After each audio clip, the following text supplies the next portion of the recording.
Bonjour André. Bonjour Laurence.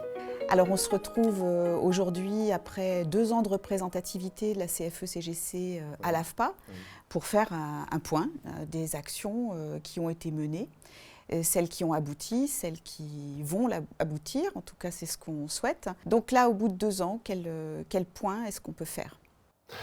Le point d'étape, Laurence, c'est assez encourageant, même s'il y a encore beaucoup de travail à effectuer, dans la mesure où, comme vous l'avez dit, beaucoup de nos représentants, enfin quasi tous, n'exerçaient pas une mission, un mandat syndical avant les élections de décembre 2019.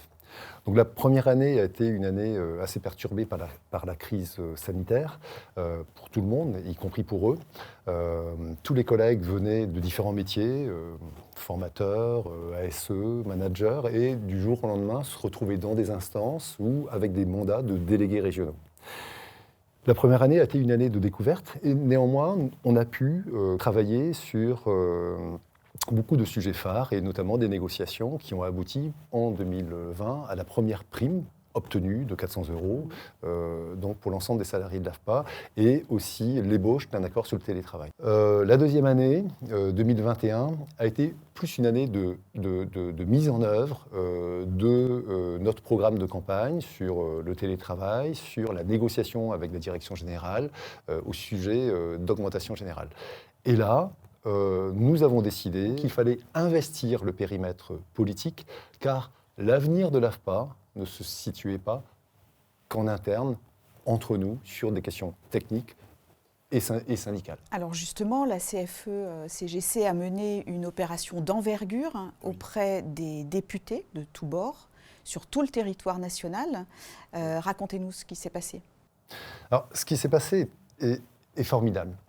Comme je vous le disais précédemment, lors d'une réunion avec nos délégués régionaux, il y a l'un d'entre eux qui, au mois de septembre dernier, nous dit mais André, cher collègue, l'AFPA ne se relèvera pas toute seule, dans la mesure où c'est un établissement public qui a été créé sur ordonnance. Rappelons-le, 70 ans à peu près, sous format associatif, oui, sans que nous soyons propriétaires de nos murs. Aucun centre AFPA n'appartenait à l'AFPA, c'était à France Domaine. Et le collègue, devant tout le monde, nous dit écoutez, ce serait bien d'investir le périmètre politique pour aller à la rencontre de nos législateurs, donc des 577 députés de la République, car ce sont eux qui doivent avoir le débat sur l'utilité de l'AFPA et l'avenir de l'AFPA dans les années qui viennent. Alors aujourd'hui, vous en avez rencontré combien et quel accueil vous a été donné ? Combien, Laurence ? 70 à la date d'aujourd'hui, oui, effectivement, où nous faisons cette interview, à peu près 70 pour la fin mars.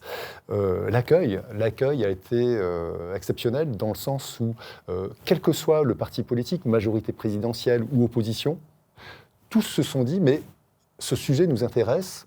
Certains, même en off, nous ont dit, mais on a l'impression que ce débat nous a été confisqué. Il faut se rendre compte que nous sommes le dernier EPIC, le plus jeune EPIC de France. Il y en a plein d'autres que tout le monde connaît, la RATP, l'Office national des forêts, l'ADEME, pour la maîtrise de l'énergie, avec les aides afférentes. Et là, l'accueil a été tellement chaleureux que, immédiatement, plusieurs députés ont procédé à des questions écrites à la ministre Elisabeth Borne, ce qui l'a surpris d'ailleurs, parce que de recevoir des courriers de sa propre majorité présidentielle. Qu'est-ce que ça implique, une question écrite à un ministre ? Quelles conséquences ? Une question écrite entraîne l'obligation pour la ministre de répondre par écrit. Alors est-ce qu'on a déjà des retours de ces questions écrites qui ont été posées à Elisabeth Borne ? J'ai des retours officieux. Hier matin encore, j'étais à l'Assemblée nationale avec une députée de la majorité, comme la semaine dernière, comme la semaine prochaine. Et il y a 3 points qui sont essentiels, et que les 3 revendications de la CFE-CGC qui ont été repris par beaucoup de députés, qui sont des points fondamentaux pour l'avenir de l'AFPA. Merci André, on a bien compris l'interaction de tous les thèmes qui ont été évoqués aujourd'hui pour que l'avenir de l'AFPA soit à minima assuré. Merci André. Merci Laurence, bonne journée. Bonne journée.